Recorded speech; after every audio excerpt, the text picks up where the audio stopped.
Now, I wonder what you think about this. It's Dave Monk, by the way. It's BBC Essex. Burnt Mills Academy in Harlow is, you could say, bringing its music lessons right up to date with the appointment of its first rap tutor. With traditional music lessons focusing mainly on traditional instruments, the school says it wants to try and engage children who are only interested in modern music. Well, rap artist Lemsey is now working with students to help increase their knowledge and experience, and I'll be talking to Lemsey in just a few moments' time.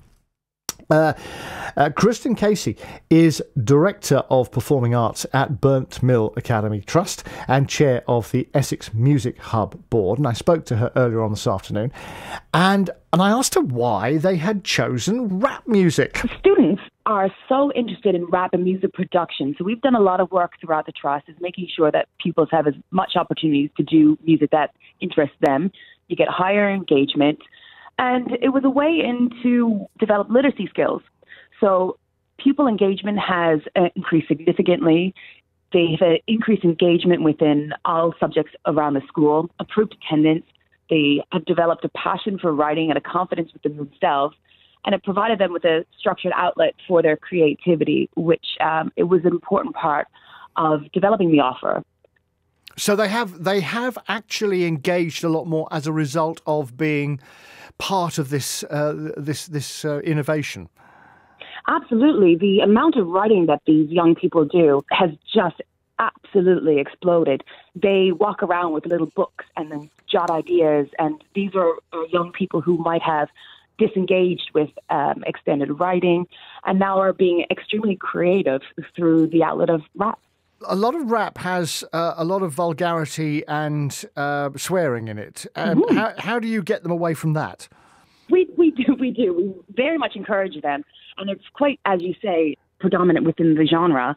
But our rap tutor, I was speaking to a student and we were really kind of bouncing back and forth. Should we avoid this? And we spoke to the rap tutor and he said, well, when you approach rap, you want to approach it from the way that you speak and the way that you communicate anyway. And you're not using that kind of language within normal everyday speak.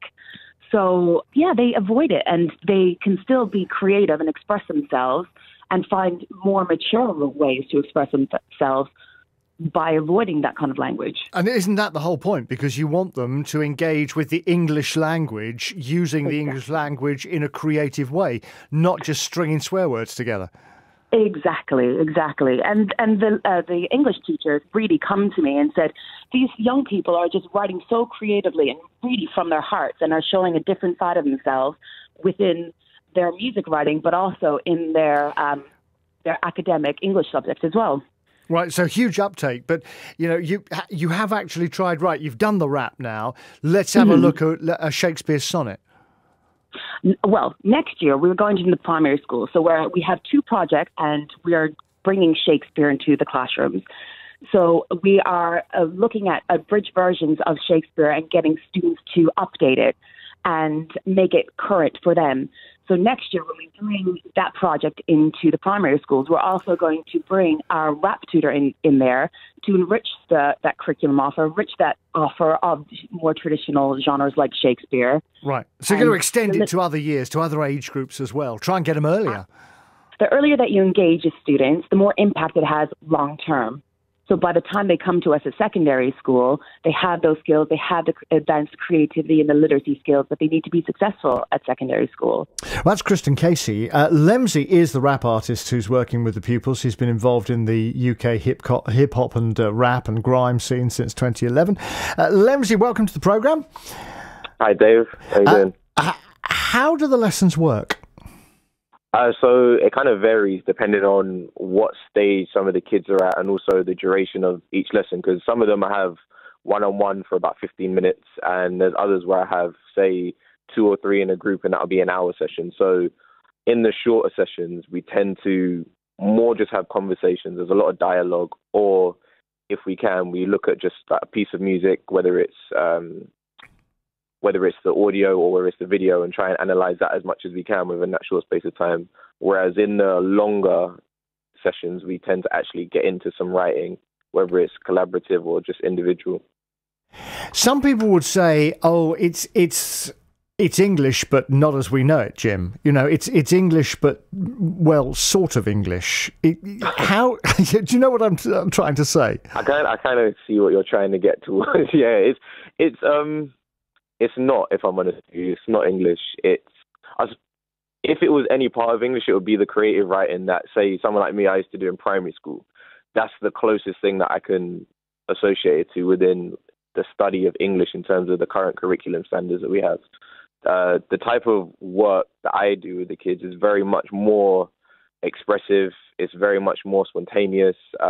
It feels a lot more natural and authentic, I guess, because it is a lot more contemporary than a lot of the things that a lot of the kids do in their current English lessons. But is there any incentive on the children to stretch their knowledge of English, to use words that they wouldn't use in everyday speak? And we were just hearing then that rap is all about an expression of yourself, a genuine expression of yourself, using the words you would use. Well, I would argue that some of the children do string sentences together of swear words. So, but you really don't want that in an English lesson at school, do you?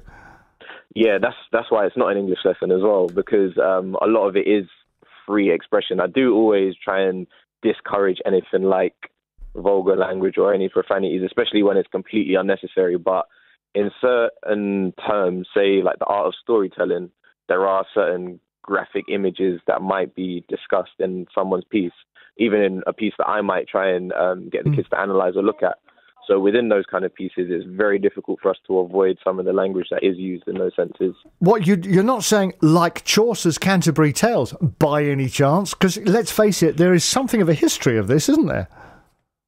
I guess, yeah. But no, I'm more associating it towards, okay, there's artists such as Immortal Technique, who is a rapper from America, and his main basis for writing is either storytelling, where he talks about the situations that he's come up through, whether it's losing a partner or whether it's gang culture, which he was involved in as a young person. He's a middle-aged man now, but or he'll talk about politics and history and things like that. So looking at someone like that who's been through so many different streams of reality, I guess, and had so many different experiences, we look at the ways that he articulates himself when he's talking about one part of his experience and then another part, and then seeing how the kids will be able to then use their own words to almost emulate that in a sense.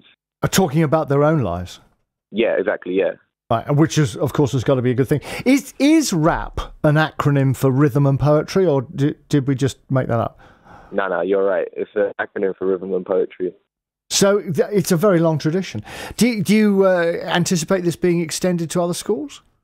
Yeah, I actually currently work in another school in Basildon as well, James Hornsby School, where I do a few hours a week there. I'm from Waltham Forest in London, so I'm going to be doing Waltham Forest as well come the next academic year. So I'm hoping that there's going to be a few more me's around so we can get into a lot more schools, to be honest. Lemsy, great to talk to you. Thank you very much indeed. Well, listening to that is Martin Newell, who's a poet from Wivenhoe. He's written for The Independent on Sunday, all sorts of stuff. What do you think about this idea, Martin? I think it's terrific, actually. And good afternoon, Lemsy. He's doing the same job as I was 25 years ago when I a bit more, when I was a difficult rock and roll poet, foul of gob and just being difficult towards the establishment. And now the result of that was they sent me into schools. No answer to that, is it really? Yeah. No, I mean, it did me good, and I don't know if it did the kids any good, but it did me good because it taught me to really. There is a saying that he who teaches learns twice. Yes. And when you go in there and you make a definitive statement about poetry, I was doing performance rock and roll poetry in my case, and when you make a statement, you think, why am I making this statement? And is it true? And you have to explain it. And so he who teaches learns twice, or she who teaches. And I think it's really good. And if it's motivating the students, it's terrific because it's a gateway. And it's a gateway into other forms of literature, combining music and literature, because I'm also a musician, remember, and I've got albums out on Spotify as well. So will they go through that gateway, do you think?